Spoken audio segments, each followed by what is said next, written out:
주님 마음 내게 주소서. 내 아버지.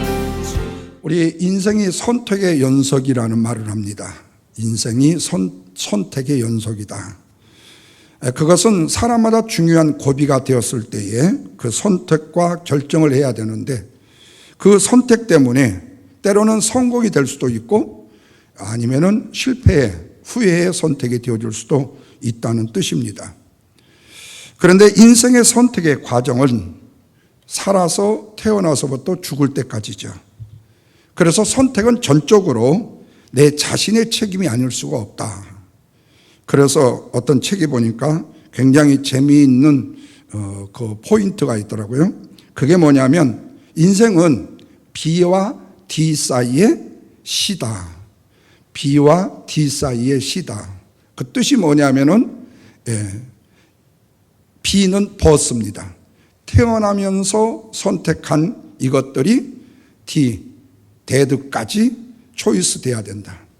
그러니까 태어나면서부터의 선택이 죽을 때까지의 선택이 언제든지 인생의 삶 가운데는 있게 되어진다라는 거예요. 다시 말하면 선택의 연속이라는 인생의 삶들이 사이클처럼 계속 반복된다는 말씀이죠. 그래서 어떤 사람은 지금의 내 모습과 위치가 지난 과거에 내가 행했던 무수한 선택의 결과다, 이렇게 말하는 사람도 있고, 그렇기 때문에 현재의 내 모습이 미래의 내 모습이 되어줄 수 있다. 그래서 우리가 어떤 행동을 선택하느냐가 매우 중요하다는 말을 하는 것을 보았습니다. 이것은 바로 선택권을 가진다는 것 자체가 독립성을 가진다는 것을 의미하기 때문에 그렇습니다. 그래서 어른이 되든 아이가 되든 간에 요즘에는 누가 이래라 저래라 하면 좋아하는 사람이 별로 없습니다. 모두 다 싫어해요. 특별히 어린 손녀들에게 할아버지 할머니가 이거 해라 저거 해라 하면은 5살만 돼도 할아버지 내가 다 해요 그래요. 근데 그렇게 자꾸 이유를 다는 사람은 약한 사람이 그 이유 당함을 당해요. 근데 가정에서 센 사람이 이거 해라 하면은 군말 없이 하는 손주 손녀들이 있는가 하면 아이들이 있는데, 이게 힘이 없는 사람이 이 얘기를 하면 대꾸를 해요. 그거 다 자기가 하겠다는 거예요. 결국 좋아하는 일들이 별로 없습니다. 그래서 사람이 자유의 의지로 선택을 했을 때에 그 심리학자의 얘기를 보면은 만족감이 있고 책임감이 높아지고 만족도까지 높아진다 그래요. 그래서 자유의 의지에 대한 선택은 놔두면 굉장히 좋은 것이다. 그런데 또 아이들을 나중에 장성한 분량이 되었을 때에 아이들이 왜 내가 그때 그런 행동을 하고 그런 삶을 살 때에 나를 혼나게 좀 꾸짖어서 나로 하여금 바른 길을 가게 하지 이런 못된 습성을 만들게 주었냐고, 그때는 말해도 말도 안 듣는 애들이 후에 가면 부모 탓하는 애들도 있을 수 있잖아요. 그렇다면 우리는 이런 질문을 던질 수 있습니다. 과연 우리의 인생의 삶에 있어서 선택이 많다면 그것이 좋은 것인가 하는 거예요. 그 질문에 대한 대답은 선택이 많다고 해서 반드시 우리의 인생 자체가 좋은 인생, 바른 인생만 되는 것은 아니라는 얘기입니다. 이 사실을 오늘 본문에 이스라엘 백성들의 아이성 전투에서 보게 되어져요. 여호수아 6장 말씀에 보면 난공불락이라고 여겨졌던 여리고성, 그 튼튼한 여리고성이 함락이 되어집니다. 그래서 이스라엘 백성들의 위상과 가치는 열방에 선포되게 됐고 하나님의 위대하심을 통해서 거침이 없는 그러한 역사를 보이는 듯이 보였습니다. 그래서 그 다음에 아이성을 침범해서 이제 전투를 하게 되어지는데 그 전투에서 어이없이 패하고 맙니다. 성경은 아간이 외투를 훔치는 범죄 때문이었다 이렇게 말씀을 해요. 그러나 여호수아가 아간의 죄에 대한 문제를 다 처리하고 난 다음에 다시금 아이성 전투에서 승리하게 거두게 돼요. 여기서 우리는 무엇을 기억하느냐 하면 한순간에 잘못된 선택을 통해서 성공이 될 수도 있고 실패가 될 수도 있다는 사실을 깨닫게 되어진다는 사실입니다. 그리고 또한 여기서 우리가 중요한 교훈을 얻게 되어져요. 그 첫째가 뭐냐면 경계의 삶, 조심스러운 삶, 조급한 삶을 경계해라. 그 경계의 삶을 선택하라라는 말씀입니다. 아이성 전투에서 패배한 여호수아가 오늘 본문 11절과 12절 말씀을 보십시오. 이스라엘의 주력 부대는 어디다 놓았다고 그랬죠? 저기 아이성 북쪽 골짜기 맞은편에 진을 치게 했어요. 주력 부대는요. 그리고 다시 5,000명을 선발해가지고 어디다 그랬습니까? 베델과 아이성 사이에 추가로 매복을 시키는 전술을 행했다고 그랬어요. 아이성과의 첫 번째 전투에서 실패를 설욕하기 위해서, 다시 설욕하기 위해서 만만히 준비를 했던 거죠. 그래서 여호수아는 하나님의 지시를 받아서 아이성 전투에서 승리하게 되어집니다. 그렇다면 여리고성에 비교해서 겜도 안 되는 이 아이성에서 왜 실패를 했을까? 그것은 아간의 범죄만이 아니라 그 이면에 숨겨져 있는 이유가 뭐냐면은 경계를 게을리했다는 거예요. 조심스럽지 못했다는 거예요. 뿐만 아니라 아간의 측면에서는 기다림이 선택이 잘못됐다는 거예요. 다시 말하면 경계의 선택이 없이 평상시에 전쟁의 방법을 선택했다라는 사실이에요. 그러다 보니까 아이성 전투에서 실패하고 말았다는 겁니다. 그래서 이번에는 12절 말씀을 보시면요, 베델과 아이 사이에 매복을 시키고, 매복을 시킴으로 인하여서 하나님이 허락하신 전쟁으로 승리를 이루게 되죠. 그렇다면 매복이라는 말의 뜻은 뭐냐면 숨긴다라는 얘기예요. 은밀한 곳을 숨긴다. 근데 이 매복이라는 말을 인간적인 풀이로 숨긴다는 것 이전에 영적으로 말하면 하나님 앞에 엎드림을 뜻합니다. 다시 말하면 은밀한 엎드림에서 능력이 나오고 승리가 나온다. 매복된 은밀한 기도의 힘이 확실한 승리로 이끌 수 있는 강력한 파워가 되어지더라는 말씀이에요. 이렇듯이 아이성 전투의 승리는 여호와께서 전투의 모든 과정을 인도하시고 주도해 나가신 결과로 이룬 승리였습니다. 그러나 이전의 아이성 전투도요, 사실은 힘든 전투가 될 이유가 없었어요. 그런데도 그들은 거기에서 많은 군대의 손실을 입었고 힘든 어려움을 겪었어요. 아간의 범죄 때문이라고 말해요. 그런데 이 아간이라는 사람의 조급함을 한번 보자는 거예요. 사실은 아간이라는 사람을 인간적인 측면에서는 굉장히 안타까운 사람입니다. 왜냐하면 아간은 유다 지파에 속해 있는 사람입니다. 유다 지파는 지금 가나안을 점령하는 데 있어서 선두에서 전투를 하는 선두의 지파입니다. 그렇다면 선두로서 나가는 지파는 엄청난 전리품을 누릴 수 있는 특권이 주어지게 됩니다. 그런데 아간이 여리고 전투에서 전리품으로 여겼던 외투 한 벌을 취했다가 망하고 말았다는 거예요.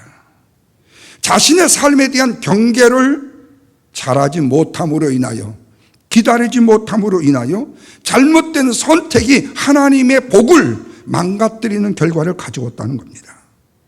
그러나 사실 아간이 범죄했을 때 하나님께서는 이미 이 사실을 다 알고 계셨어요.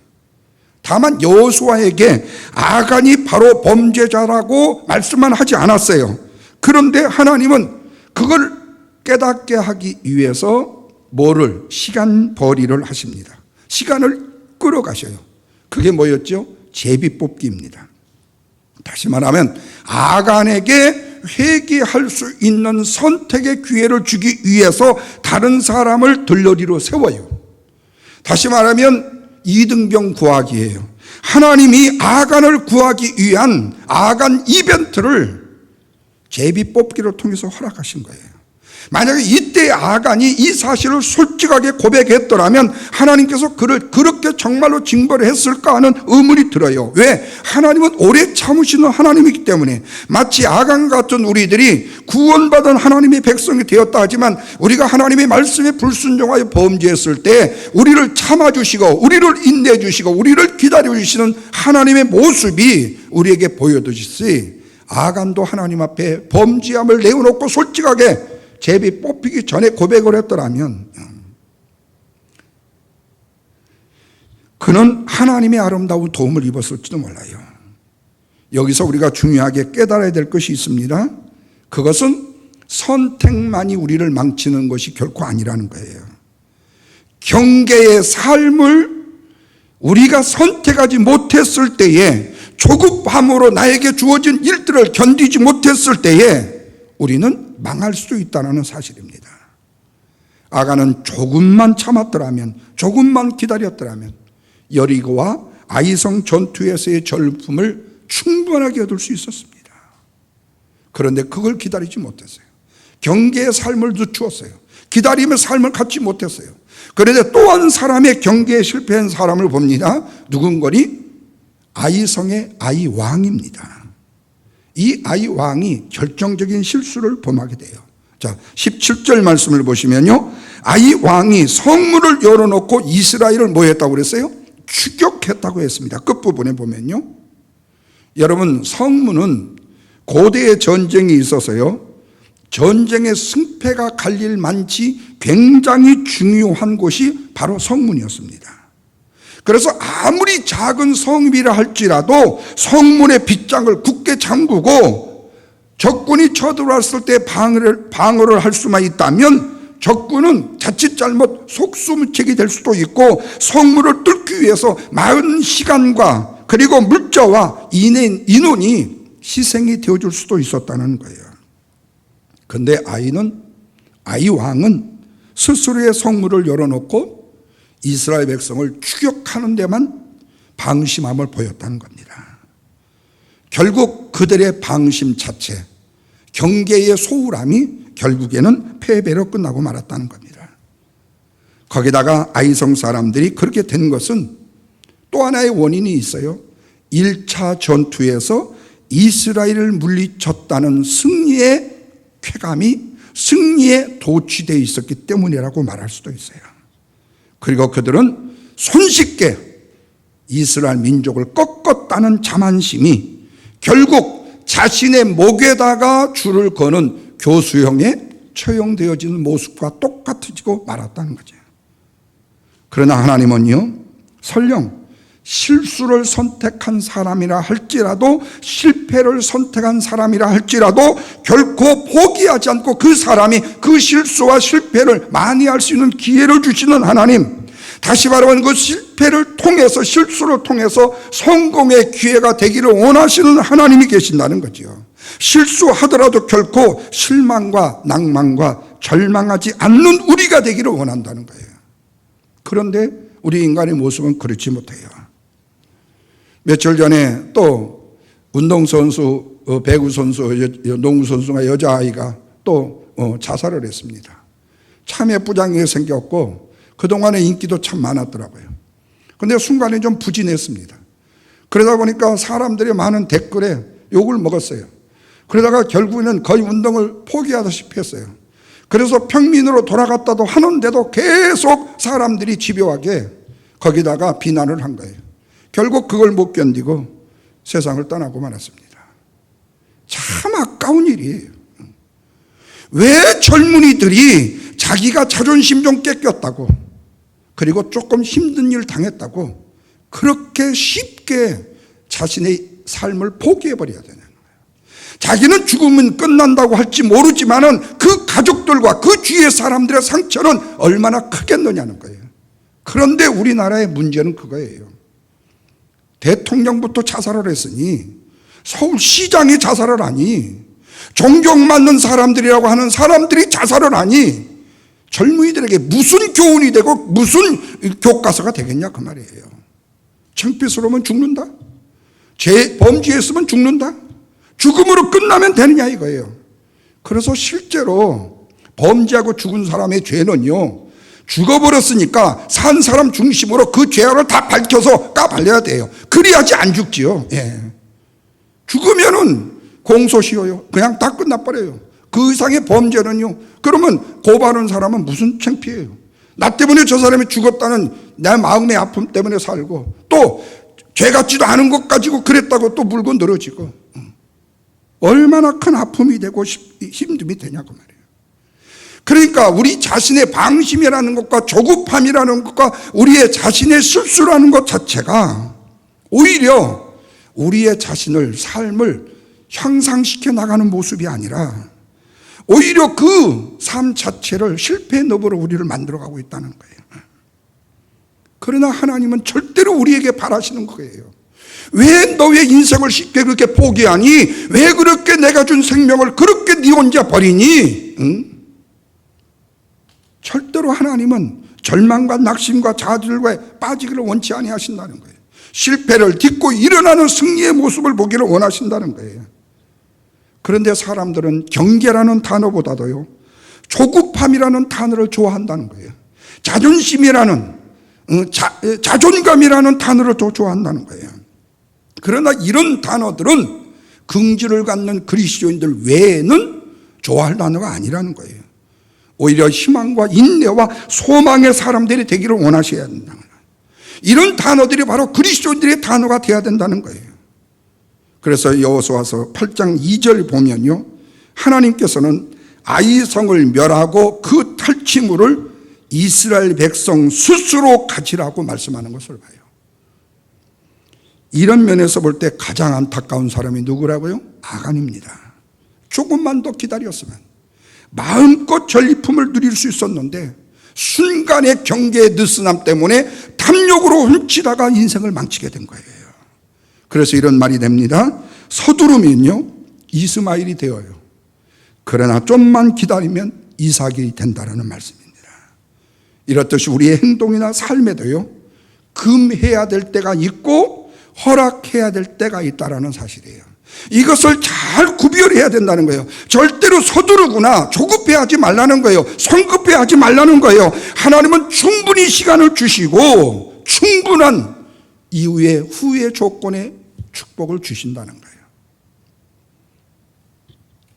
여리고를 무너뜨리고 아이성을 무너뜨리고 그 이후에요, 무려 이스라엘 민족들은 29개의 성을 무너뜨립니다.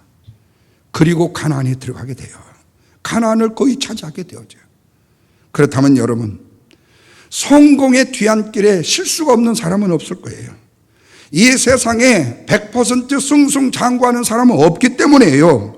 누구나 실수를 경험할 수 있고 실패를 경험할 수 있는데, 문제는 무엇 때문에 실수를 하느냐 하는 원인을 아는 것은 굉장히 중요한데, 어쩌면 성공보다도 더 중요한 것이 실패 이후에 왜 실패했는가를 아는 것이 더 중요할지 모른다. 여러분, 실패를 딛고 일어나는 방법을 배우게 되어지게 되면 나를 포기할 수가 없어요.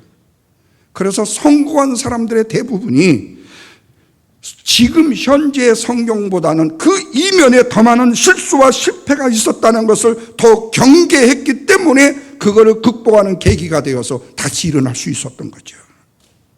그렇다면 성공이 전제 조건은 뭐라고 말할 수 있어요? 경계다, 경계. 조심하는 것이다. 이렇게 말해도 틀림이 없을 거예요. 바라기는 저와 여러분이 이 조급함을 떠난 경계의 복을 누리시기를 주님의 이름으로 축원합니다. 두 번째로는요, 순종의 삶을 선택하라는 거예요. 첫째는 경계의 삶, 조급함에서 벗어나는 삶을 선택해야 되고, 순종의 삶을 두 번째로 선택해라. 왜냐하면 여리고성은 난공불락이라고 말씀했죠. 성벽이 90cm 이상이 되는 두 성벽이 쌓여 있습니다. 엄청나게 큽니다. 그 성벽을 부서진다는 것은요, 인간적인, 오늘날로 말하면 미사일이 아니면 안 되는 일이에요. 그런데 그런 성을 무너뜨릴 때 어떤 방법을 했죠? 우리가 보면은요, 너무 유치한 방법이에요. 훈련된 군사로 여리고를 무너뜨린 게 아니에요. 그 군사로는 죽었다 깨도 그 여리고를 무너뜨릴 수가 없어요. 그런데 너무너무 유치한 계획을 하나님이 주셔서 그것을 순종으로 선택했을 때 그 여리고는 무너지고 말았어요. 그로 인해서 이스라엘 민족들의 이상은 열방에 선포되게 되었고, 이스라엘 민족 하면은 그 열방의 민족들이 부들부들 떨었어요. 그러니까 거침없이 나갈 수 있는 힘과 능력을 길렀어요. 그런데 그 다음에 그 여리고 성과는 비교도 안 되는 아이성에서 전투에서 패배하고 말았다는 거예요. 그때 백성들은 얼마나 놀랐는지 몰라요. 말씀에 보면 뭐라고 했죠? 온 백성의 마음이 녹아가지고 물같이 되었다고 그랬어요. 여호수아는 망연자실해서 티끌을 무릅쓰고 땅에 엎드렸다고 했습니다. 그때 하나님께서 일어나라, 어찌하여 이렇게 엎드려 있느냐고 여호수아를 일으켜 세우십니다. 그리고 아간의 죄를 심판한 다음에 새롭게 되었을 때에 하나님은 이렇게 말씀해요. 내가 이 성읍을 내 손에 넘겨주리라 그래요. 그러면서 하나님께서 매복작전을 명령을 하셔요. 그리고 이스라엘 군대가 아이성 군대에게 패하듯 물러나면서 아이성의 군사를 성 밖으로 끌어내라. 그리고 아이성의 군인들이 성 밖으로 나왔을 때에 복병인 매복인 사람들이 아이성을 점령해서 들어가라. 그리고 이스라엘 군대가 돌아서서 지금 나와 있는 추격하는 아이의 군대를 향해서 포위작전을 펴서 그들을 진멸하라고 말씀해요. 결국에 그로 인해서 큰 승리를 거두게 됩니다. 이 승리로 인하여서 이스라엘 민족의 두려움과 아픔은 완전히 다 회복이 되어지게 되어요. 그렇다면 우리는 이런 질문이 또 됩니다. 왜 하나님께서는 이스라엘을 처음 아이성 전투에서는 실패하게 만들고 두 번째는 성공하게 만드셨는가? 그 주된 원인 하나가 하나님의 말씀에 이스라엘 민족들이 귀를 막아버렸다는 거예요. 다시 말하면 여리고성 전투에서 승리한 이후에 아이성 전투에서 그들은 하나님의 말씀에 귀를 막아버렸다는 거예요. 그리고는 이런 성도 무너뜨렸는데 이까지 성 못 무너뜨려? 자신이 할 수 있다는 자만심으로 가득 찼습니다.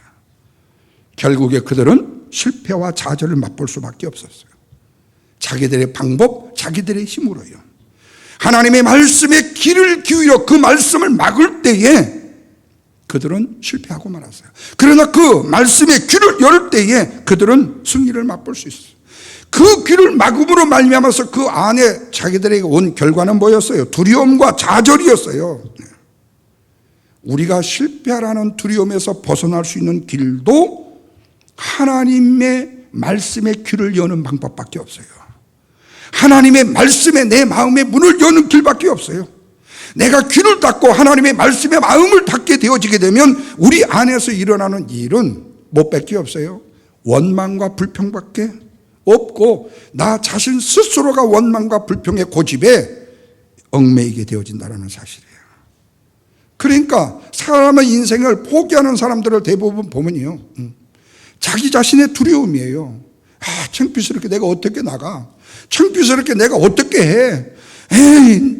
그러니까 이전 일을 후회해요. 그러면은 당당하게 내가 이것밖에 안 되어서 내가 이렇게 실수했노라고 자신을 드러내놓고 나는 이에 대한 정당한 죄의 대가를 받겠노라고 한다면 얼마나 떳떳하고 아름답냐 그 말이에요. 왜 실패하지 않는 인생은 없기 때문이에요. 한 번쯤 실수하지 않는 인생은 없기 때문이에요. 날마다 성공만 거두는 것이 아니고 실패하는 일들도 엄청나게 많기 때문이에요. 그렇다면 실패와 내 인간적인 자만의 교만의 두려움에서 벗어나는 길은 뭐예요? 내 마음을 열고 하나님의 말씀에 귀를 여는 거예요. 그래서 하나님께서 여호수아서 8장 1절을 이렇게 말씀해요. 두려워하지 말라. 놀라지 마라. 군사를 거느리고 일어나서 아이로 올라가라. 보라, 내가 아이 성과 그 백성과 그 성읍과 그 땅을 다 내 손에 넘겨주겠다라고 말씀합니다. 그래서 말씀하신 대로 매복작전에 대해서 들은 대로 행합니다. 하나님의 말씀대로 군사를 배치합니다. 그리고 전투를 시작합니다. 그랬더니 말씀대로 승리를 거두었어요. 전쟁의 승리는 작전에 있습니다. 아무리 훌륭한 작전도 그래서 군사가 순종하지 않고 듣지 아니하면 소용이 없어요. 그런데 여기서 우리는 왜 여리고의 승리의 전투와 아이성 전투의 방법이 다를까에 대한 갈등을 가질 수가 있어요.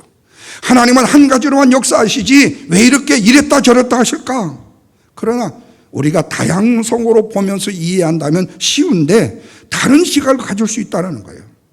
다시 말하면 좀 더 냉철하게 이 사건 자체를 하나로 집약해 볼 수 있다라면 죄라는 것이 하나님의 계획을 변경을 시키는 원인이 될 수 있다는 사실이에요. 죄라는 것이 피 흘림이 없는 전쟁을 피 흘리는 전쟁으로 만들 수가 있고요, 쉽게 이길 수 있는 전쟁을요 어렵고 힘들게 만들 수도 있고, 때로는요 실패하게 만들 수도 있다는 거예요. 왜 그래요? 불순종이라는 원인과 결과가 바로 이것이기 때문에 그래요. 성경을 보세요. 하나님 말씀에 늘 순종하는 삶을 살았던 이삭의 삶은요 굉장히 쉬운 인생의 삶처럼 보여집니다. 그러나 억세게 불순종하는 삶을 살면서 거친 삶을 살았던 야곱의 세월은요 험악한 세월이라고 했어요.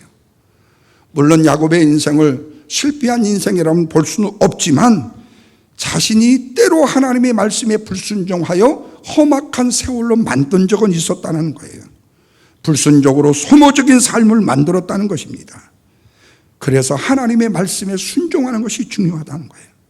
하나님의 뜻에는 철저하게 순종의 선택이라는 것이 굉장히 중요하기 때문에 그렇습니다. 이렇듯이 하나님이 세워주신 작전대로 모두가 함께 움직일 때 작전이 빛이 나게 되고 그 작전은 성공하게 되어지는 것이죠. 그래서 우리는 하나님의 작전 지시를 날마다 시마다 때마다 들어야 돼요. 그래야 험악한 세상에서 우리는 승리할 수 있고, 우리에게 부딪히는 난관의 문제도 이겨 승리할 수가 있다. 그런데 이상한 것은 여리고 전쟁에서는 전리품은 하나님께 속해 있다면서 절대로 손대면 안 된다고 말씀을 해요. 온전히 하나님 앞에 다 드리라고 해요. 그런데 아간이 그것을 어겼다가 죽임을 당했고 이스라엘도 큰 고통을 당했는데, 이번 두 번째 아이성 전투의 전리품은 너희들이 스스로 가지라고 하는 거예요. 아까의 명령과 이전의 명령과 지금의 명령이 달라요. 그런데 우리는 그렇게 되면 또 이상하게 하나님 왜 이랬다 저랬다 하십니까? 하나님은 한 분인데 왜 이렇게 다릅니까? 그러나 하나님은 다르게 명령하실 때도 있다는 거예요. 그래서 우리가 꼭 조심해야 될 것은 다름의 명령이라 할지라도, 아까는 이거였는데 지금은 이거요, 이전에는 이거였는데 지금은 이거요, 그것이 다른 명령이라 할지라도 내 생각으로 판단하지 말라는 거예요. 그거는 하나님의 주권과 하나님의 뜻에 달려있기 때문에. 그리고 그렇게 이전과 지금이 다른 것에 대한 하나님의 의도가 분명히 있다라는 말씀이에요. 여러분, 우리 흔히 그 훌륭한 도사님들이 제자를 기를 때 대부분 처음에 딱 제자로 받아주십시오 그러면요 함부로 안 받아주잖아요. 그러다가 이런저런 꾸준히를 다 시키잖아요. 그래 놓고 나중에 제자로 받아요. 제자로 받아놓고도 절대로 기술을 안 가르쳐 주잖아요. 물 기르는 거, 빨래 하는 거, 심부름 하는 거, 꾸준히 일만 하잖아요. 복식을 처음에 배울 때에도요, 처음에 또 잽을 넣는 거, 이 백을 먼저 원투 이걸 절대로 못 쳐요. 6개월 동안 계속 턱 붙이는 훈련만 하다가 이 스텝만 밟다가 6개월이 넘어가서 뭔가 할 때 잽 하나 이게 넣어보고요, 1년 돼갈 때 이거 넣다가 이거 들어가는 거지 처음부터 이거 들어가는 거 아니에요. 왜 그래요? 겸손의 훈련이에요. 내 자신을 낮추는 훈련이에요. 힘을 빼는 훈련이에요. 이거는 철저하게 그 스승에게 순종하라는 의미예요. 그러니까 이전의 방법이 다르고 지금의 방법이 다르다고 해서 그 깊은 뜻이 없는 게 아니에요. 분명히 하나님은 이전에 이렇게 하라고 했을 때는 그때의 뜻이 있었고, 지금 이렇게 하라고 할 때는 지금의 뜻이 있다는 거예요. 그러니까 그 작전이 변경됐다고 해서 우리는 우리 생각으로 판단해서 이전에 그랬으니까 지금도 그럴 것이다, 그러지 않으니 이상하니 에이 나는 그냥 이전의 방법대로 할 거야 라고 해서는 안 된다는 거죠. 결국 그것은 나에게 슬픔뿐이고 아픔뿐이라는 거죠. 왜 이전의 전리품은 하나님께 다 가져오라고 해서 아간으로 범죄하게 만들어 놓고, 마치 요즘으로 말하면 프레임 짜놓고 거기다가 마치 아간을 죽이려고 하는 것처럼요. 그러나 하나님은 뜻이 있었다는 거죠. 우리는 그걸 통해서 주시는 하나님의 메시지를 받아야 된다는 거예요. 전쟁에서 승리하는 거 중요합니다. 그러나 이스라엘 민족이 하나님의 말씀에 귀를 기울이고 하나님의 말씀에 마음을 여는 것은 더 중요한 일이라는 거예요. 우리는 결과만 좋으면 좋다는 생각의 위험성을 가지고 있죠. 그러나 하나님은 하나님과 함께 하심으로 이루는 승리를 기뻐하신다는 거예요. 그래서 우리가 많은 사역에 있어서 성공한 분들에게 주시는 어테이션이 있어요. 그게 뭐냐면 많은 승리가 승리자가 되어진 당신을 파멸할 수 있다는 말입니다. 그래서 마지막이 불행해지면요, 참 승리자가 될 수가 없어요. 그래서 우리의 인생의 삶을 마지막을 아름답고 고결하게 정결하게 장식을 해야 된다는 거예요. 성공 이후에, 그리고 또한 성공을 이루었을 때 이후에 조심해야 된다는 거죠. 나를 둘러싼 모든 상황들이 뿐만 아니라 내 마음과 내 뜻과 모든 내대로 다 되어졌을 때 조심해야 된다. 그때가 어쩌면 가장 내 인생에 있어서 위험한 위기의 기회가 되어줄 수 있기 때문에 그렇습니다. 그래서 한 번의 실수로, 한 번의 실패로 완전히 무너지는 경우가 있고 회복하지 못할 실패를 나눌 수도 있다는 사실이에요. 왜 그런가? 다시 일어나는 법을 배울 수 있는 기회를 놓쳐버리기 때문에 그래요.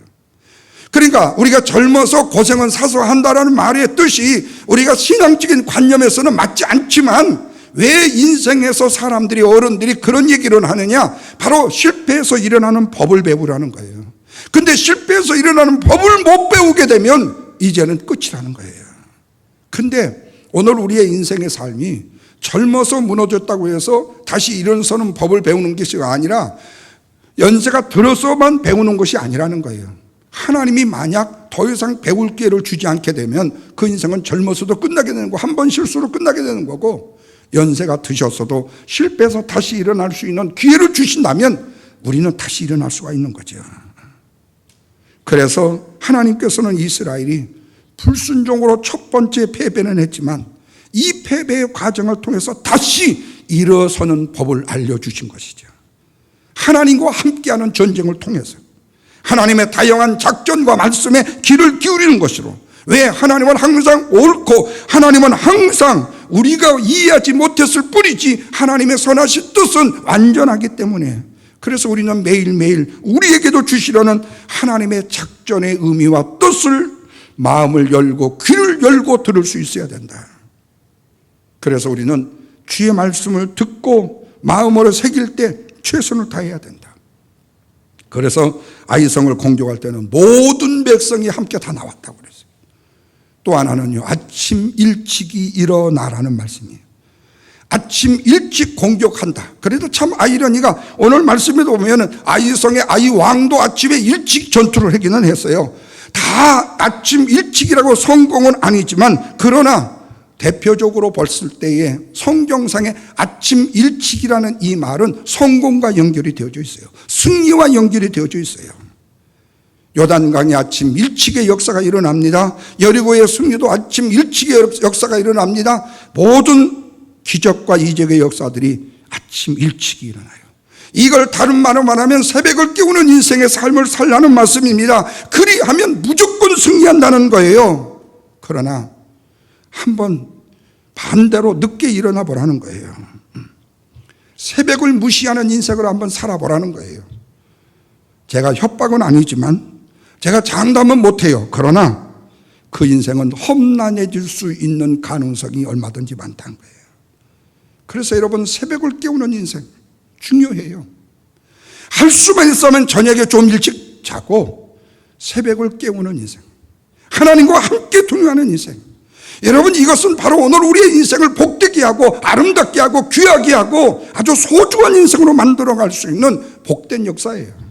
우리가 꼭 새벽에 일어나 새벽 기도를 해야 된다 안 해야 되는 게 문제가 아니라, 오늘 우리의 인생의 게으름의 잠에서 깨어야 되고 나태해서 깨어나야 된다, 그 말이죠. 그러다 보면 우리는 험난한 인생을 헤쳐나갈 수 있는 가능성을 얻게 되어져요. 신앙이라는 것은 무엇을 어떻게 누가 선택하느냐에 따라서 결과는 많이 달라질 수 있기 때문에 그렇습니다. 그래서 우리는 할 수만 있다면 엄청나게 쉬운 길인 새벽을 선택하라는 거예요. 새벽 무릎을 선택하라는 거예요. 아이, 목사님, 새벽이 뭐 이렇게 쉬워요? 어렵죠? 아니요. 가장 쉬운 방법으로 인생을 바꾸라는 거예요. 터닝포인트를 만들라는 거예요. 그래서 새벽 무릎을 선택하라는 거예요. 그리하면 길이 열리고요, 삶이 쉬워지고요, 결국에는 승리하는 인생을 갈 수밖에 없다. 그래서 여러분, 새벽을 무릎을 꿇고 기도하는 영혼치고 못된 사람이 있으면 한번 데리고 와보세요. 예. 저는 본 적이 없어요. 예. 목회 현장에서 본 적이 없어요. 여기서 우리는 어떻게 성공할 것보다도 더 중요한 것은 어떻게 실패를 딛고 일어나는가가 중요해요. 인생은 성공보다도 실패가 더 많기 때문에, 그래서 우리를 감동시키는 것은 성공의 신화가 아니라 성공의 스토리를 우리를 위축시키지만은 실패를 딛고 일어난 사람들의 스토리가 우리를 감동을 줘요. 그래서 순종이라는 선택은 좌절한 사람을 다시 일으키는 힘이 될 수 있다는 말씀입니다. 그래서 오늘 18절 말씀에, 지난 말씀이지만 이렇게 말합니다. 여호와께서 여호수아에게 이르시되 내 손에 잡은 단창을 들어 아이를 가리키라. 내가 이 성읍을 내 손에게 주리라. 그러자 여호수아가 18절 보십시오. 끝에 그의 손에 잡은 단창을 들어 그 성읍을 가리키더니 그 순간에 아이는요 점령되고 말았다는 기록을 하고 있어요. 승리로 이스라엘은 완전히 회복됐다고 말씀하고 있습니다. 그러나 이스라엘의 실패는요, 하나님의 말씀에 귀를 막았어요. 하나님의 말씀에 마음을 열지 못했어요. 열이고도 했는데 그까지 아예 못해? 저거는 잽이도 안 되는데 우리가 할 수 있다라고 생각했기 때문이었어요. 그러나 그 방법은 실패했고, 그로 인하여 좌절이 있었고, 그들은 하나님 앞에 귀를 열지 못했고 마음을 열지 못했던 것을 통탄할 수밖에 없어요. 그러나 다시금 아이성 전투에서 하나님의 말씀에 귀를 열고 마음을 열었을 때, 지시한 대로 나갔을 때에 그들은 승리할 수밖에 없었다는 거죠. 뿐만 아니라 첫 번의 아이성 전투에서 실패했던 두려움과 좌절과 시련을 깔끔히 벗어버리는 기회로 만들었다는 거예요.